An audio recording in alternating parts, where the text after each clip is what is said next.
Hey everybody, welcome back to another Zemo Walk'n Talk. It's been quite a minute. It's been more than a minute. 2 minutes. It's been an hour. How's everybody doing?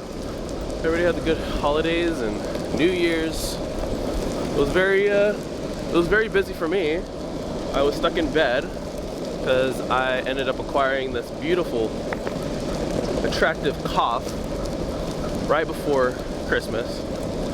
And I was bedridden for about 2 weeks, week and a half, something like that. And let me tell you, it was lovely. It was very, it gave me an opportunity to analyze my life decisions. And no, none of that. I literally was just suffering in bed, coughing. I was congested. It was terrible. I don't recommend it, but we make do with what we got, right? Anyway, happy to have you. Hope you're doing well. Had I been doing this the right way, I would have been telling everybody to get on with the new year. Unfortunately, that is not the case, and that's all right. Like I said, we make do with what we got, and we keep going. So, with that said, today's Zemo Walk'n Talk is going to be focused on change. Left! Constant change. And boy, do we love change. It's something that is the only constant thing in this world. It's the only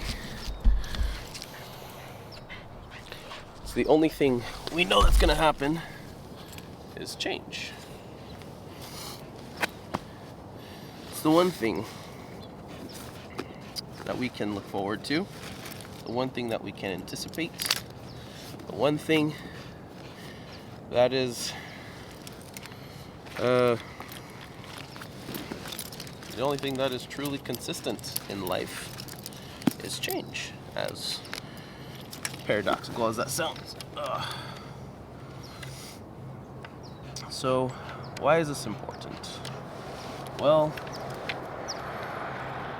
just this recently, me getting sick for 2 weeks really put me off schedule for everything I'd been planning.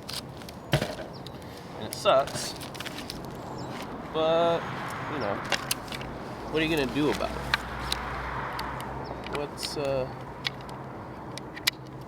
What's your next step gonna be in regards to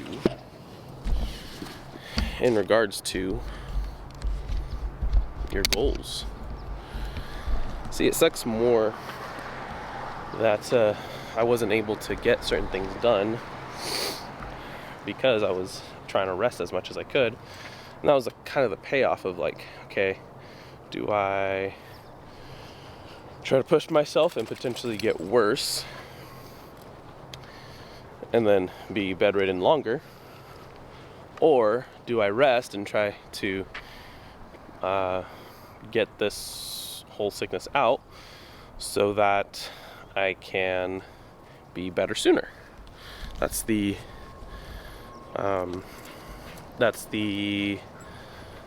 dilemma I was going through, is the balance between the two of getting work done and not getting work done. But there's pros and cons on each side. Now, with constant change, it's almost as if you have to put yourself in best case scenario, worst case scenario situations. Then it got me thinking, it's hard to know what your best case and worst case scenarios are if you don't have the imagination for it, or if you don't have the foresight regarding that part of your imagination. You know, having worked in fast-paced environments, I worked in the kitchen cafeteria, school cafeteria for 4 years.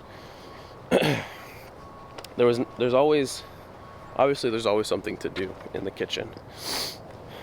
And especially during lunchtime, everything was just go, go, go, go, go nonstop.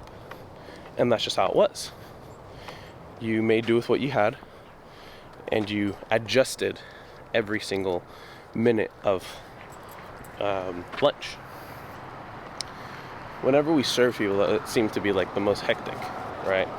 Because you're having to change things out, you're having to fill things up and accommodate, and all these things that you don't really take into account. And that's just food service. And I'm noticing that when you allow yourself to be in an environment that gives you those opportunities to see the problem solution effect, then you can sort of principally apply how to do those problem solution things in other aspects of your life, like me getting sick. There's many jobs out there, whether it's retail, food service, what have you, where it's a very fast-paced environment and things have to get done in a certain way. And some people are built for that kind of environment. Some people aren't.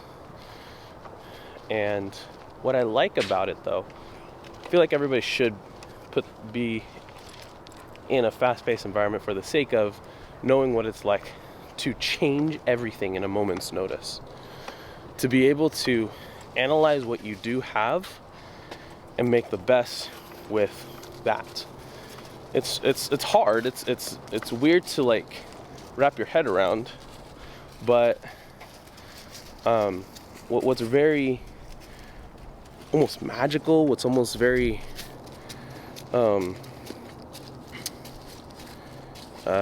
fulfilling is when you still can get the desired result, even when you don't have all the necessary tools that you thought you needed. It's definitely an experience, to say the least. Yep. So what I encourage you to do is realize that you're gonna have limitations. Realize that there's gonna be days where you don't have everything you need, and that's okay. But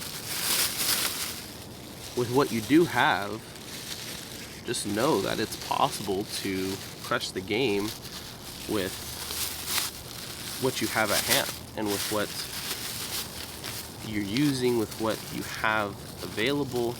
Like, those things are what make or break your business. The moments where you analyze your inventory, your assets, and you look at them and you say, well, I don't have the best of the best, but I have what it takes to get onto that next step.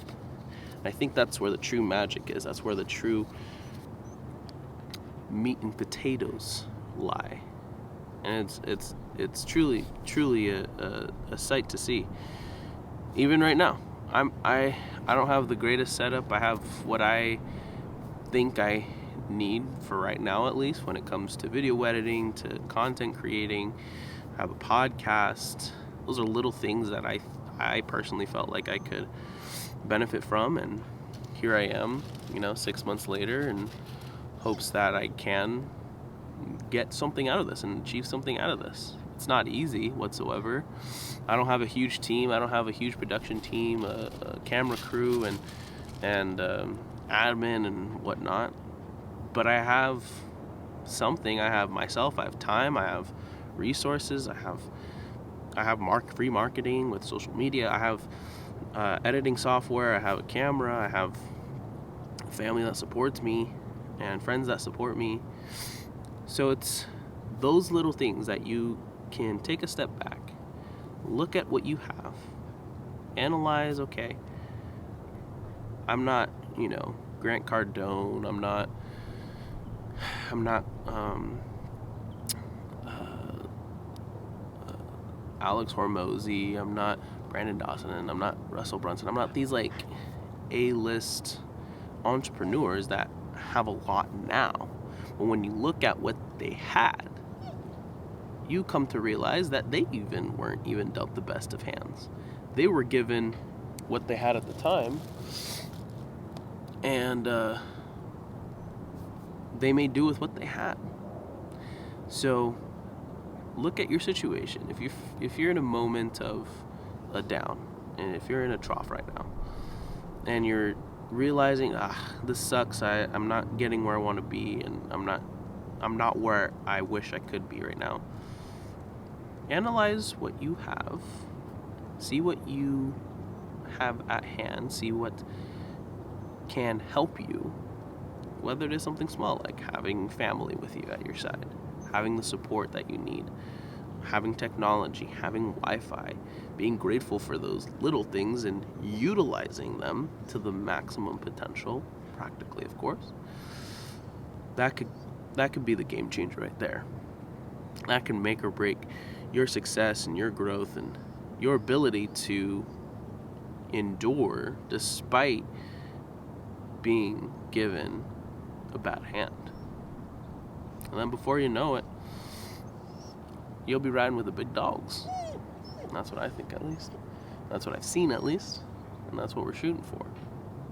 So, that's it for today's Zemo Walk'n Talk. I think that's enough to get us started off on the new year, even though we're 9 days in.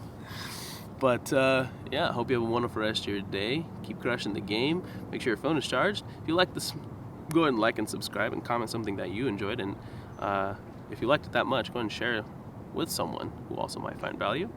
But in any case, hope you have a wonderful day, and we'll see you next time. Peace.